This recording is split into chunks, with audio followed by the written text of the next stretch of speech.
Bendiciones y bienvenidos a Pan de Vida Podcast, en donde hablamos sobre la palabra de Dios para todo aquel que tiene hambre del pan vivo. Te invitamos a suscribirte a este canal para que recibas las notificaciones de los nuevos episodios. Y a continuación, el mensaje de hoy.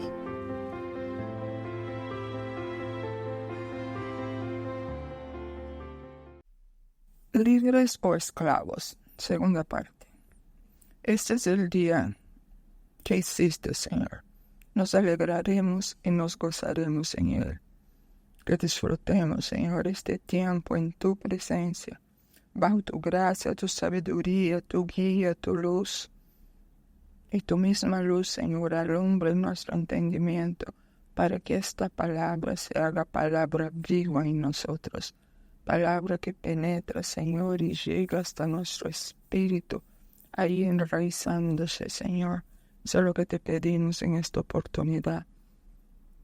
Haz tu obra en cada uno de nosotros, Señor, en esta noche.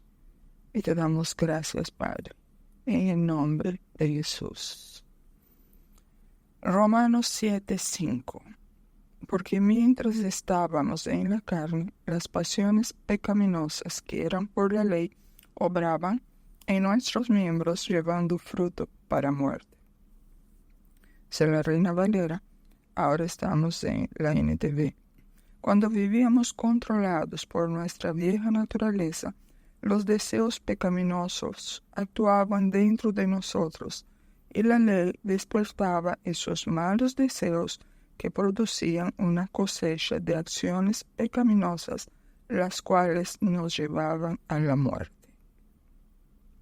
El estar en la carne, es decir, ser controlados por nuestros deseos, apetitos, voluntad propia, es la situación que determina una condición de enemistad con Dios debido a las prácticas carnales o pecaminosas.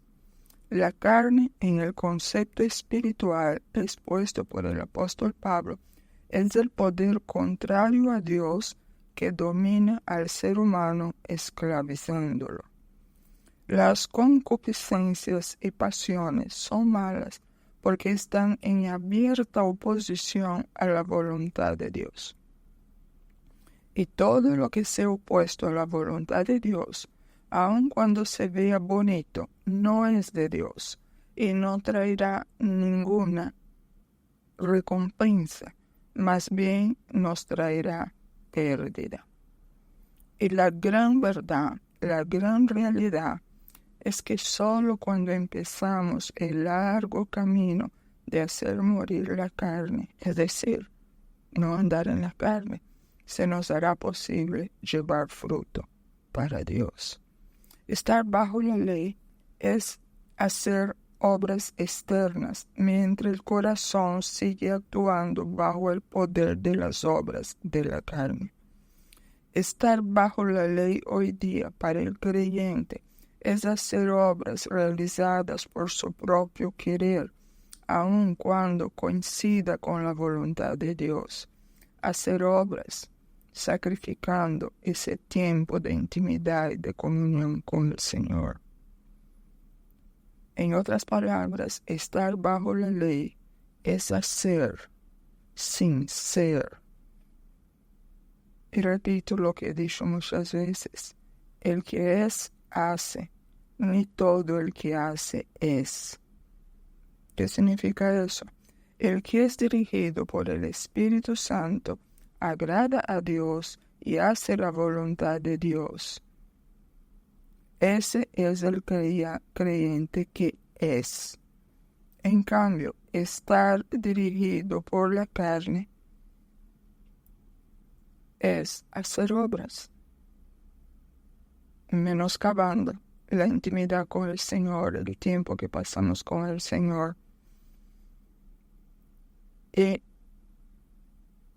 muchas veces eso nos lleva a hacer obras a fin de, entre comillas, comprar a Dios.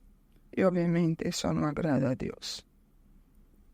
Así que en la vida cristiana tenemos que decidir ser y hacer, y no contentarnos con el hacer sin ser. En la vida cristiana podemos hacer obras de Dios sin que para nosotros sean obras de Dios. Eso significa que si hacemos lo que es de Dios, movidos por nuestra vanagloria para ganar puntos con el hombre o por cualquier otra razón, estas obras no se computan como hechas para Dios y obviamente no cuentan. Otra posibilidad, podemos hacer obras que no son de Dios ni son aceptadas por Dios, creyendo que sí las estamos haciendo para Dios. Pablo en este versículo 5, y lo leímos, porque mientras estábamos en la carne, las pasiones pecaminosas que eran por la ley obraban en nuestros miembros, llevando fruto para muerte. En este texto, Pablo está mostrando que hemos muerto para la ley. Y eso es así porque hemos muerto al pecado, al mundo y a la carne cuando nacimos de nuevo. Sin embargo, esta obra no es instantánea. Instantáneo es el perdón de pecados, el haber sido justificado, el nacer de nuevo. Pero este proceso de ir muriendo a la carne es algo que empieza a partir del nuevo nacimiento. Y a partir de ese evento tan significativo que nos sacó de las tinieblas y nos trasladó a la luz admirable del Señor, empezará en el Hijo de Dios una lucha del Espíritu contra la carne. ¿Quién ganará la batalla?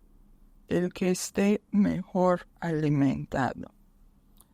Cuando nací de nuevo en aquel tiempo, las iglesias tenían reuniones todos los días.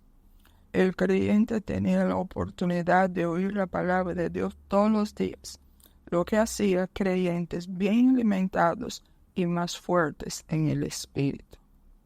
Pasaron los años y esta constancia diaria fue siendo reemplazada por cultos, mayormente los domingos, y también produciendo creyentes domingueros.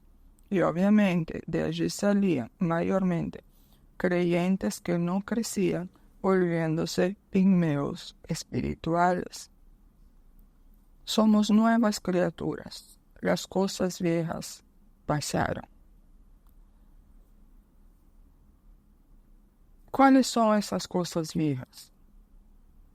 Las cosas viejas, mi razonamiento, mi entendimiento, mi comprensión, todo lo que está basado y sostenido por uno mismo. Nuestra vida cristiana es una lucha diaria donde vamos en contra de nuestro razonamiento, entendimiento, comprensión, es decir, todo lo que está basado y sostenido por nosotros mismos. Por algo el Espíritu Santo nos dejó Proverbios 4:18, mas la senda de los justos es como la luz de la aurora que va en aumento hasta que el día es perfecto. Este proceso es paulatino, poco a poco, dependiendo del interés de cada hijo de Dios. Vamos creciendo en el conocimiento, la verdad y en el amor de Dios. El Señor nos deja un mensaje muy claro en 1 de Pedro 2:11. Y lo leemos. Amados, yo os ruego como a extranjeros y peregrinos que os abstengáis. Abstenerse significa dejar de hacer, apartarse de. Que os abstengáis de los deseos carnales que batallan contra el alma. Este es el primer paso. Querer dejar los deseos carnales y alejarnos de ellos. A propósito, deseo carnal es todo deseo que no provenga de Dios, ya sea bueno o malo ese deseo. Por ejemplo, lo que para mí es un deseo carnal, para otro hijo de Dios puede ser la voluntad del Señor para él.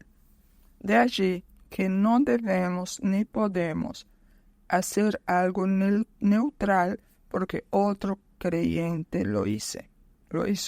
Les doy un ejemplo, comprar un carro.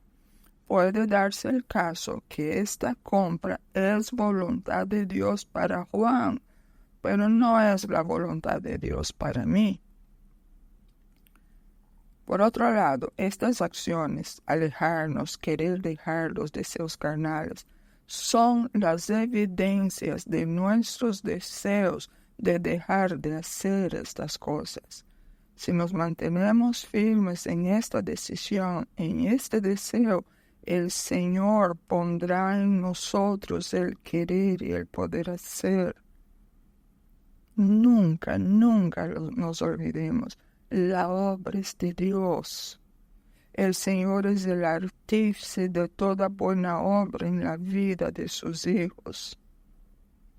Cuando estamos luchando y actuando por un deseo agradable a Dios, mayormente estaremos luchando contra nuestra voluntad natural. La carne siempre estará en contra del Espíritu. Sin la obra de Dios en nosotros, jamás tendríamos victorias sobre la carne. Cuando perseveremos en ese deseo de lograr algo agradable a Dios, aun fallando muchas veces, pero insistiendo en mantenernos en esta lucha, el Señor pondrá en nosotros el querer, el poder hacer. Es para que no haya vanagloria, porque aún el querer lo pone Él. Pero no puedo agarrarme de eso y decir, bueno, Señor, cuando quiera póngame el querer. No, Él tiene que ver en mí algo que le muestra que yo quiero de veras que Él me ponga ese querer, el poder hacer. Cuando estamos en esa fase, es decir, bajo el poder de Dios en el querer y el poder hacer, es cuando tendremos más victorias.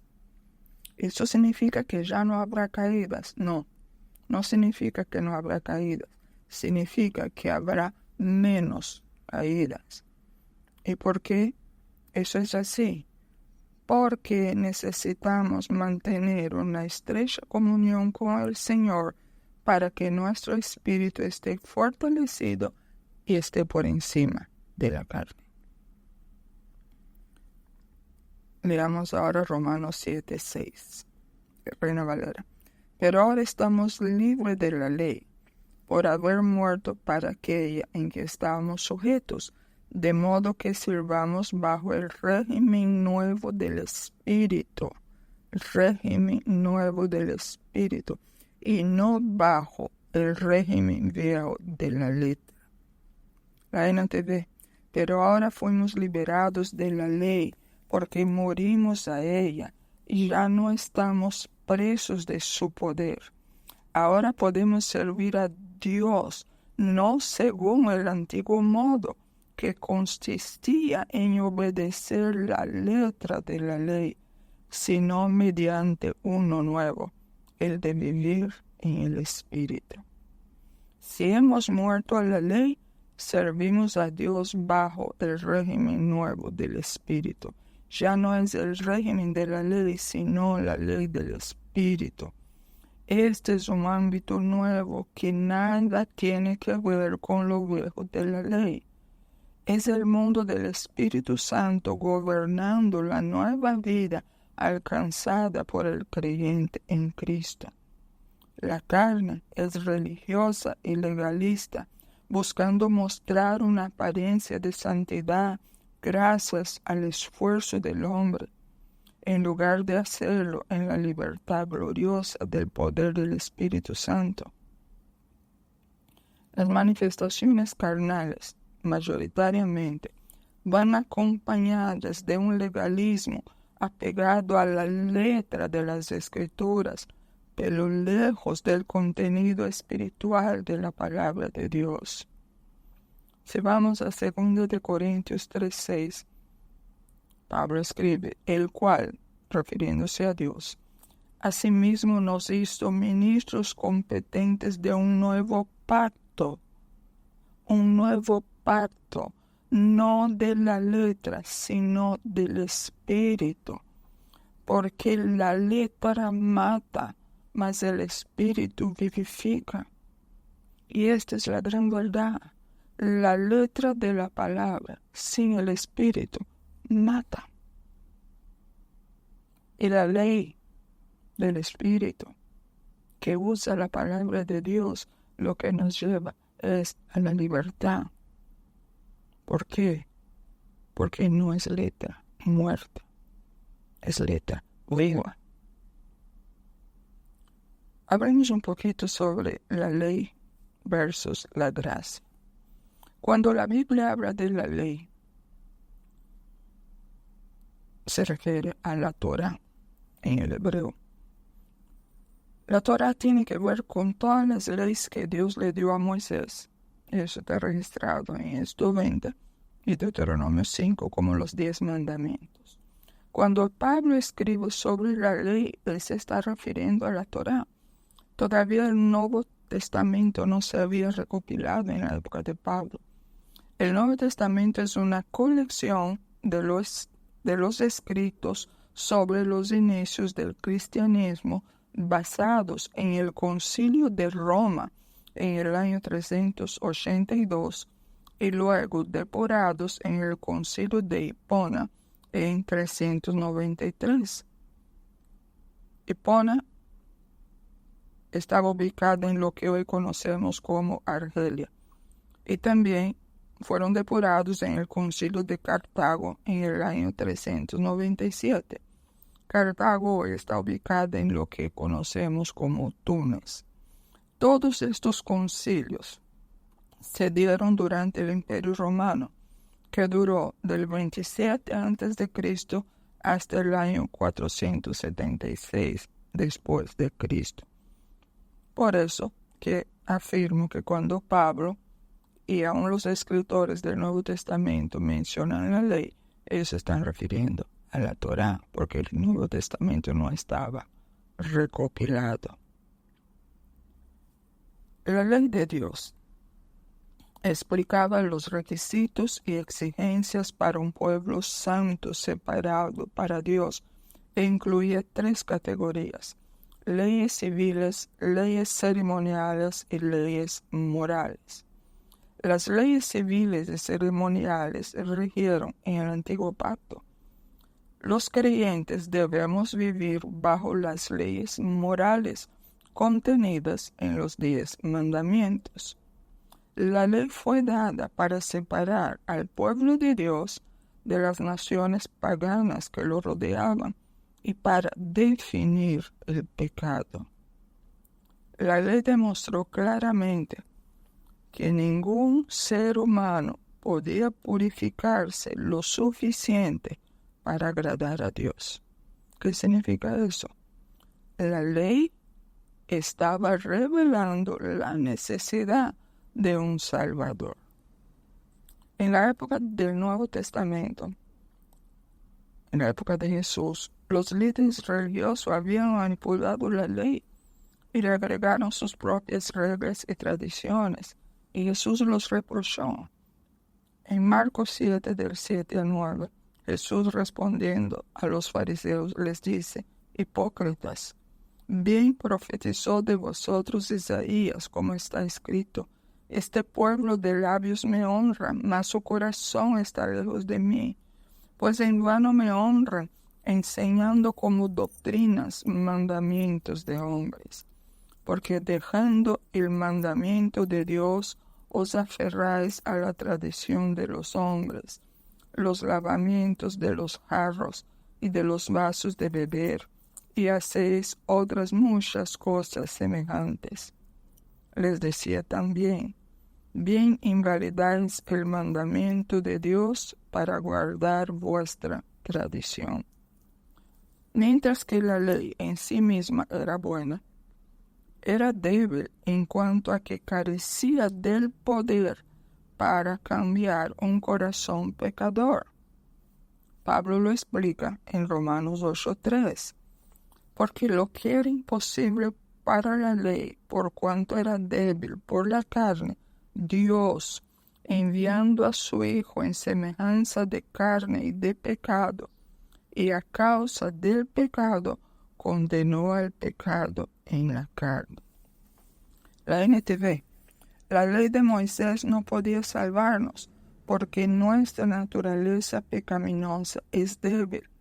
Así que Dios hizo lo que la ley no podía hacer. Él envió a su propio Hijo en un cuerpo como el que nosotros los pecadores tenemos.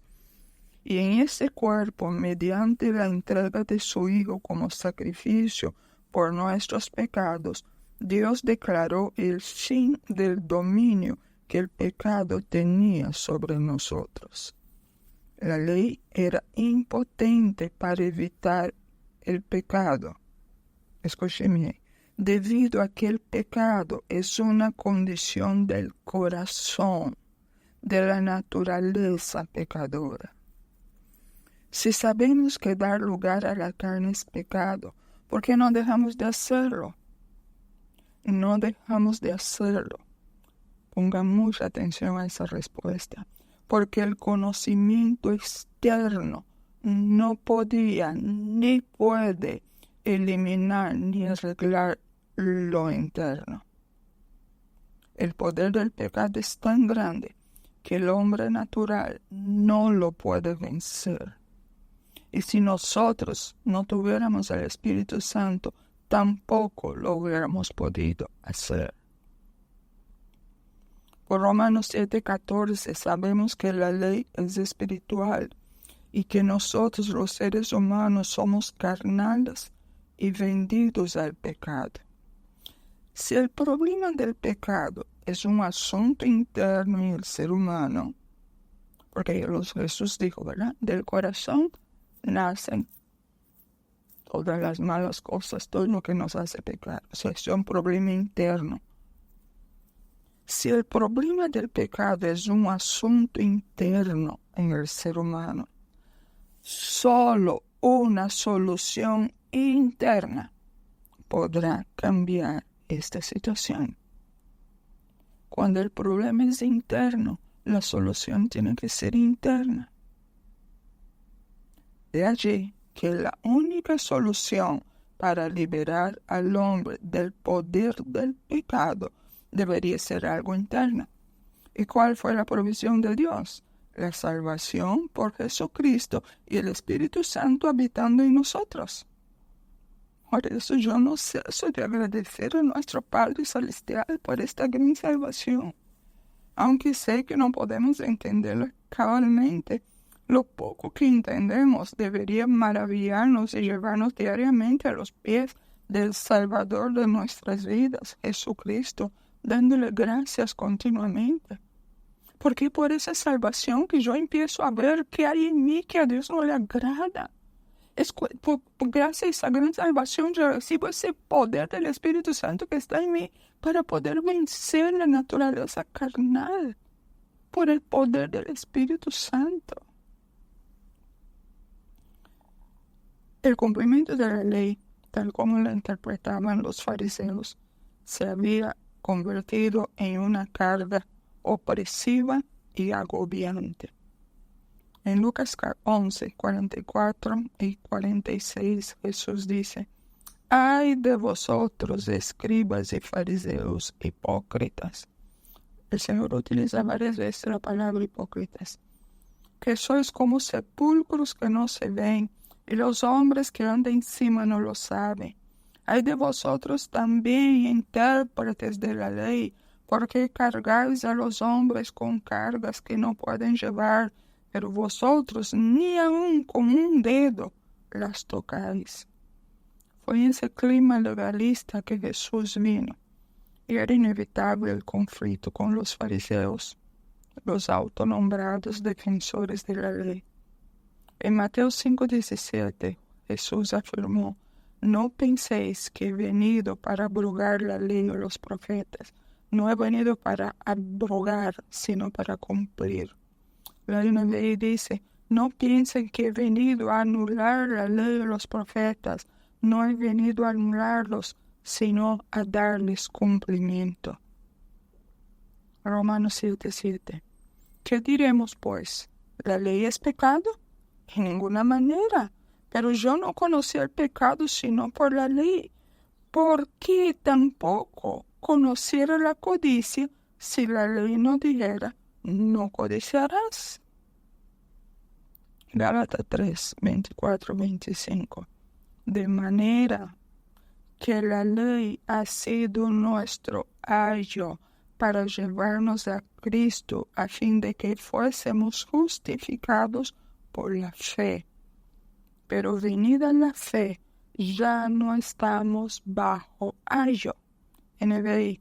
Así que la ley vino a ser nuestro guía, encargado de conducirnos a Cristo para que fuéramos justificados por la fe.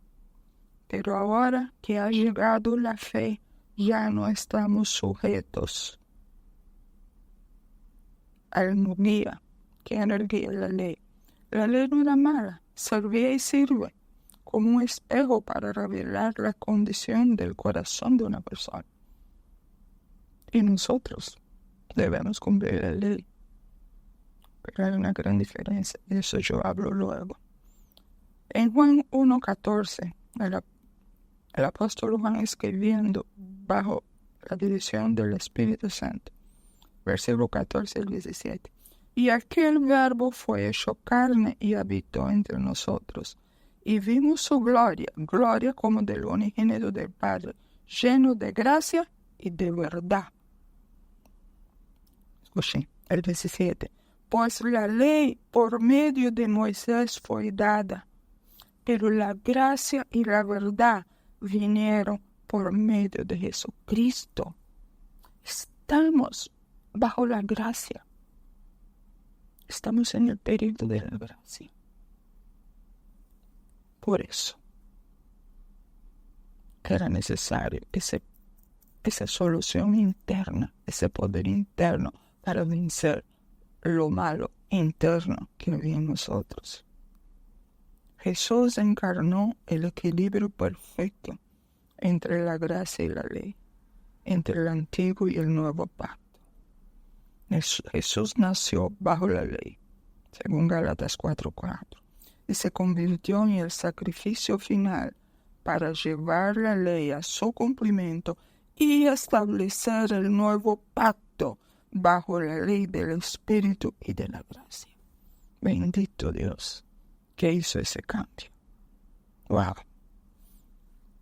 Romanos 5, 18, 19. Así que, como por la transgresión de uno vino la condenación a todos los hombres, de la misma manera, por la justicia de uno vino a todos los hombres la justificación de vida. Porque así como por la desobediencia de un hombre los muchos fueron constituidos pecadores, así también por la obediencia de uno los muchos serán constituidos justos. Ahora, todo aquel que se acerca a Dios por medio de Cristo es declarado justo. 2 de Corintios 5:21. Al que no conoció pecado, por nosotros lo hizo pecado, para que nosotros fuésemos hecho justicia de Dios en él. 1 de Pedro 3:18. Porque también Cristo padeció una sola vez por los pecados, el justo por los injustos. ¿Para qué? Para llevarnos a Dios, siendo la verdad muerta en la carne, pero vivificada en espíritu. Hebreos 9:15. Así que por eso es mediador de un nuevo pacto, para que interviniendo muerte para la remisión de las transgresiones que había bajo el primer pacto, los llamados reciban la promesa de la herencia eterna. Para refutar y esclarecer la verdad, Pablo trató ese tema en Romanos 6, versículos 1 y 2. ¿Qué pues diremos? ¿Perseveraremos en el pecado para que la gracia de Dios abunde? En ninguna manera, pues que los que hemos muerto al pecado, ¿cómo viviremos aún en él? Pablo aclaró lo que Jesús había enseñado. La ley nos muestra lo que Dios quiere, santidad. Y la gracia del nuevo pacto nos da el deseo, el querer y el poder de ser santos. Por eso a nosotros se nos va a pedir mayor cuenta que la gente del antiguo pacto. Que nosotros hoy tenemos el poder, el Espíritu Santo, que ellos no tenían. En lugar de confiar en la ley para salvarnos, confiamos en Cristo. Por la gracia somos liberados de la esclavitud del pecado. No hay conflicto entre la gracia y la ley, si se entiende bien. Cristo cumplió la ley por nosotros y nos ofrece el poder del Espíritu Santo que motiva y hace posible al corazón regenerado vivir en obediencia al Señor. Yo voy a leer los 3 versículos que hablan del Espíritu Santo. Ponme atención. 2 Timoteo 1:14. Guarda el buen depósito por el Espíritu Santo que mora en nosotros. Hechos 1:8. Pero recibiréis poder cuando haya venido sobre vosotros el Espíritu Santo, y me seréis testigo en Jerusalén, en toda Judea, en Samaria, y hasta lo último de la tierra.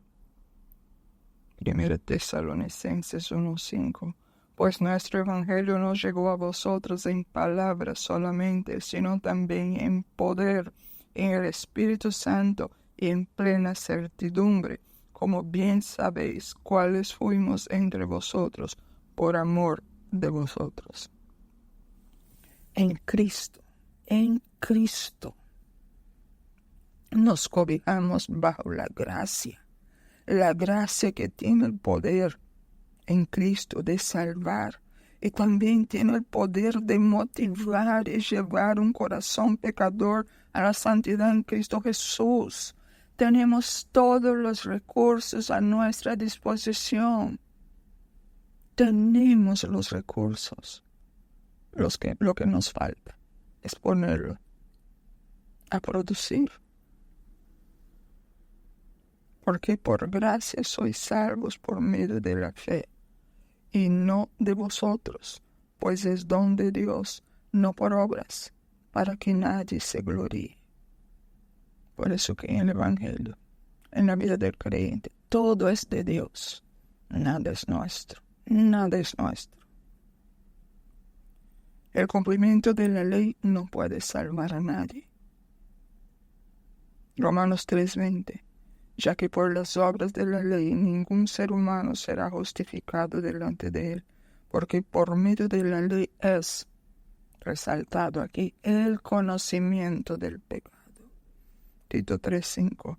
Nos salvó no por obras de justicia que nosotros hubiéramos hecho, sino por su misericordia, por el lavamiento de la regeneración y por la renovación en el Espíritu Santo. El propósito de la ley era básicamente para nosotros llevarnos a Cristo. Y le repito, de la manera que la ley ha sido nuestro ayo para llevarnos a Cristo, a fin de que fuésemos justificados por la fe. Una vez que somos salvos, Dios desea glorificarse a sí mismo a través de nuestras buenas obras. Lo dijo Jesús en Mateo 5:16. Así alumbre vuestra luz delante de los hombres, para que vean vuestras buenas obras y glorifiquen a vuestro Padre que está en los cielos. Ya habíamos hablado, yo les había explicado ese sentido de glorificar. Si nosotros mostramos la luz de Cristo a los demás, aun cuando no sepan que es la luz de Cristo, estaremos glorificando al Padre.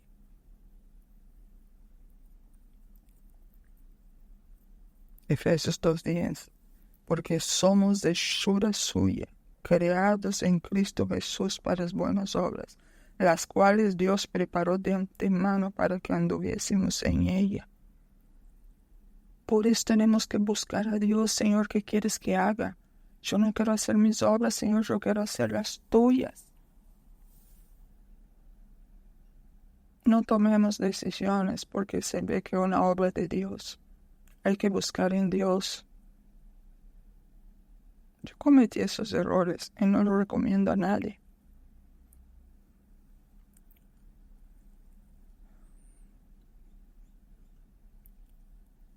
Las buenas obras siguen a la salvación, no la preceden.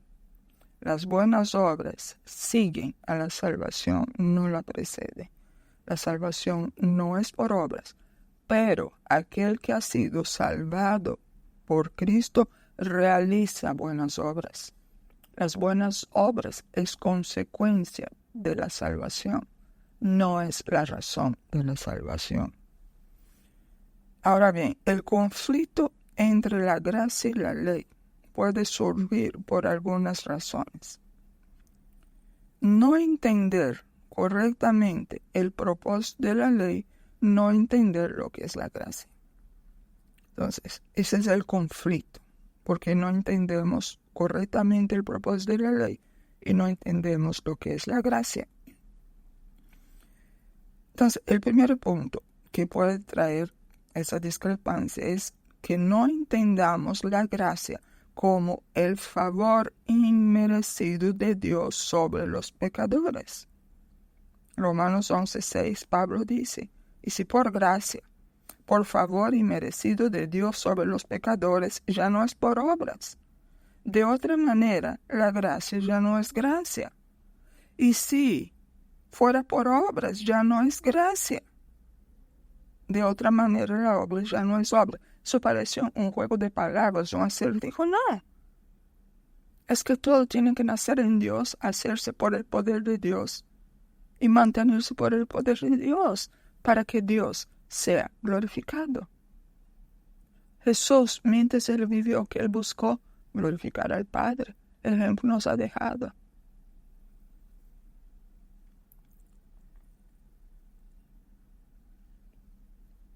Y la gracia también tiene otra función. 2 de Corintios 12, 7 y 12. Y para que la grandeza de las revelaciones no me exaltase desmedidamente, me fue dado un aguijón en mi carne, un mensajero de Satanás que me abofetee, para que no me enaltezca sobremanera. Pablo entendió que aquel aguijón era para que él no cayera en la soberbia.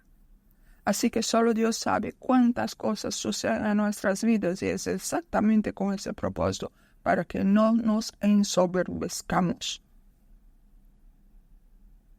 Porque al orgulloso Dios lo mira de lejos y al humilde le da su gracia. Sigue Pablo. Respecto a lo cual 3 veces he rogado al Señor que lo quite de mí y me ha dicho, bástate mi gracia, porque mi poder se perfecciona en la debilidad.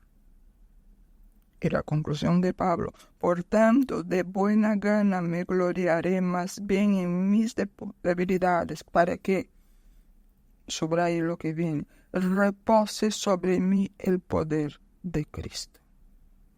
Por lo cual, por amor a Cristo, me gozo en las debilidades, en afrentas, en necesidades, en persecuciones, en angustias. Porque cuando soy débil, entonces soy fuerte. ¿Quién nos hace fuerte? La gracia de Dios. ¿Y a quién Dios le da su gracia?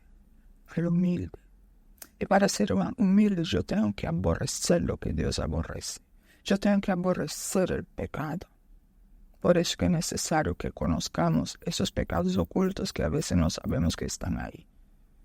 Y a veces, ¿por qué caemos en esos pecados?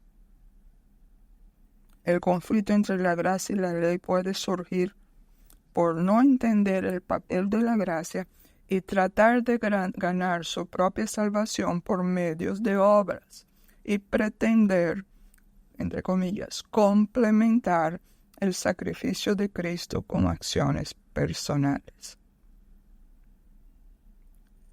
El conflicto en la gracia y la ley puede surgir por no entender correctamente el propósito de la ley, dejando de centrarse en todo el consejo de Dios, es decir, en toda la palabra de Dios. ¿Por qué eso es importante? Porque hoy día hay muchas personas que filtran las escrituras. Incluso hay algunos que dicen que hoy día lo único que vale son las cartas paulinas, lo demás no vale. Esos son herejías decir eso. Pablo una vez, él lo dijo, está en Hechos 20, 26, 27, cuando él decía, yo os protesto en el día de hoy que estoy limpio de la sangre de todos, porque no he rehuido anunciaros todo el consejo de Dios, porque jamás he eludido la responsabilidad de declararles todo el mensaje de Dios. Nosotros, como maestros o predicadores o cristianos, debemos conocer, entender y enseñar todo el consejo de Dios. ¿Qué significa todo el consejo de Dios? La Biblia en su amplio contexto, no quitar ni añadir a las Escrituras. El conflicto entre la gracia y la ley puede surgir también por seguir el error de los fariseos, al incluir rituales y tradiciones hechas por el hombre en su doctrina como parte de los requisitos para la salvación.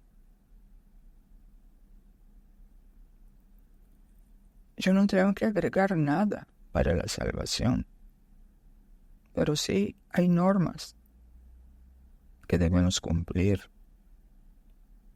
porque la Biblia lo dice. Pablo habló de eso.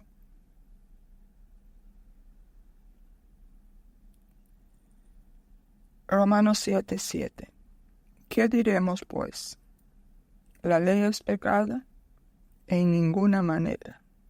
Pero yo no conocí el pecado sino por la ley, porque tampoco conociera la codicia si la ley no dijera, no codiciarás.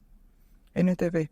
Ahora bien, ¿acaso sugiero que la ley de Dios es pecaminosa? De ninguna manera. De hecho, fue la ley que me mostró mi pecado. Yo nunca hubiera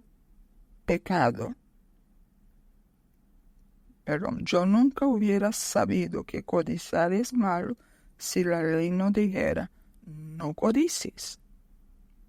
Pregunto yo, ¿antes de la ley existió el pecado? Claro que sí. Pero el hombre no podía tener conciencia del pecado si no hubiera algo que le dijera que tal cosa era pecado. Yo les voy a dar un ejemplo. Tú vas a un evento y puedes sentarte donde quieras, porque todavía no existe ninguna ley sobre, entre comillas, ocupación de puestos. Como no existe ninguna ley, tú te puedes sentar donde quieras. Pasa un tiempo, entonces instituyen la ley de ocupación de puestos. Y ahora tú vas al evento y ya no puedes sentarte donde quieras. Porque si te sientas donde no debes, te sacan. ¿Por qué? Tú vas a decir, pero antes yo podía hacerlo. Sí, es que antes no había ley, ahora hay una ley. Por mucho tiempo, el pueblo de Dios en Egipto estuvo sin ley de Dios. La ley de los hombres no es igual a la ley de Dios. Por eso los primeros discípulos del Señor, los apóstoles, cuando ellos fueron confrontados para hacer algo, que le contestó Pedro, es necesario obedecer a Dios antes que a los hombres. La ley de los hombres no es igual a la ley de Dios, sino miremos cómo está el mundo hoy aprobando leyes que van en contra de la autoridad de Dios, que van en contra de la voluntad de Dios, que van en contra de la palabra de Dios. La ley de Dios era necesaria para mostrar al hombre su incapacidad de cumplirla. De allí todos los ritos y ceremonias del antiguo pacto.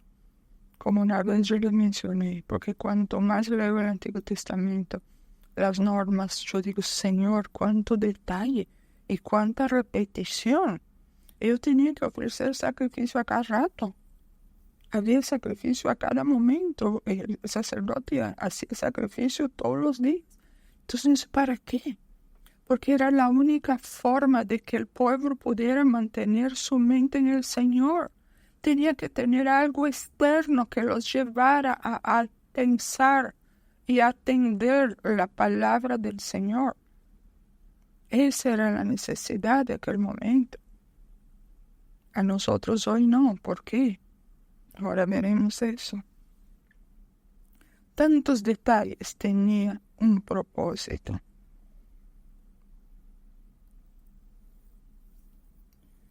La ley de Dios era necesaria allá en el pasado para mostrar al hombre su incapacidad de cumplirla. De allí todos los ritos y ceremonias del antiguo pacto. La idea era de que el hombre se diera cuenta que era imposible erradicar el pecado, porque siempre ofrecían sacrificios por los mismos pecados. La ley fue dada para preparar el camino para el Redentor. La ley fue dada para que se viera la diferencia entre la ley y la gracia. Y alguien pudiera decir, bueno, entonces al estar en la gracia estamos eximidos de la ley. No. ¿Y por qué no? Porque ahora la ley está escrita en nuestras mentes y el Señor la quiere escribir en nuestros corazones. Pero para que esa ley fuera escrita en nuestros corazones, era necesario un cambio de corazón. Y ese cambio vino con la salvación en Cristo. Y me remito a la descripción del nuevo pacto en las palabras de Jeremías, capítulo 31 al 33.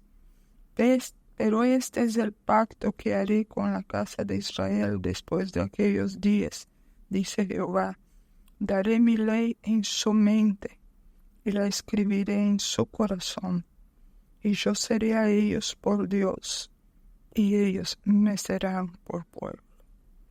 La ley está en la mente. Por eso que cuando uno empieza la vida cristiana, uno va teniendo conciencia de que esta cosa y no, mejor no hago eso. Y si alguien te preguntara, ¿pero por qué? Si tú antes hacías, ¿por qué? Ay, no sé, pero hay algo que como que no debo hacer eso. Es la ley que está escrita y no que está en nuestras mentes. Pero para hacer que eso se vuelva esa realidad, que tenemos que hacer, renovar la mente con la palabra de Dios. De ahí la necesidad de estar en las Escrituras y mirarse en la Escritura. Señor, todavía yo no vivo eso, pero yo quiero vivir eso, Señor. Padre, pon en mí ese querer, el poder hacer. O entonces leer algo, Señor, yo antes no hacía, ya lo estoy haciendo, pero eso es por tu gracia, Señor, y te doy gracias, Padre, porque tú eres el que está haciendo esta obra en mí. ¿Se dan cuenta? No importa que todavía no vivas la palabra o que ya la vivas, en todo tenemos un motivo de hablar con el Señor y de darle gracias a Dios. Cuando esa palabra ya está escrita en nuestros corazones, yo lo interpreto así, es cuando ya se ha hecho parte nuestra. Ya no es solo una palabra mental, doctrinal, ya no es solo una palabra revelada. Está más allá. Yo he encontrado, cuando leo algunas cosas que he escrito, que hace años ya yo había tenido la revelación de algunas cosas. Ya entendía, pero esa revelación todavía no se había hecho una constancia en mi vida. De vez en cuando sí, pero a veces no. Y llegó el momento en alguna de esas situaciones que ya es una realidad en mi vida. Por la obra de Dios. En el nuevo pacto, aquí viene la clave de todo eso.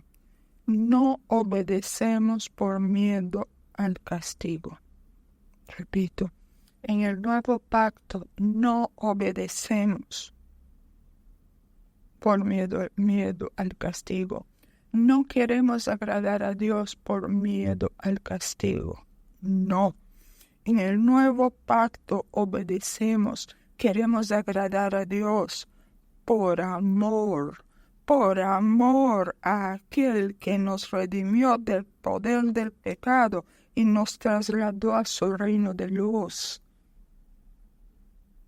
Por eso Juan decía, el que no ama no ha conocido a Dios. El que no ama a su hermano no ha conocido a Dios. Y a veces pasamos por alto esa palabra. Un mandamiento nuevo os doy, dijo el Señor Jesús, que os améis unos a otros.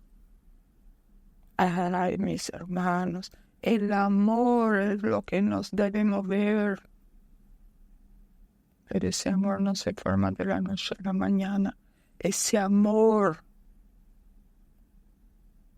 aumenta en la medida que morimos a la carne, que morimos al yo, en la medida que ya no queremos permitir que el yo gobierne nuestras vidas.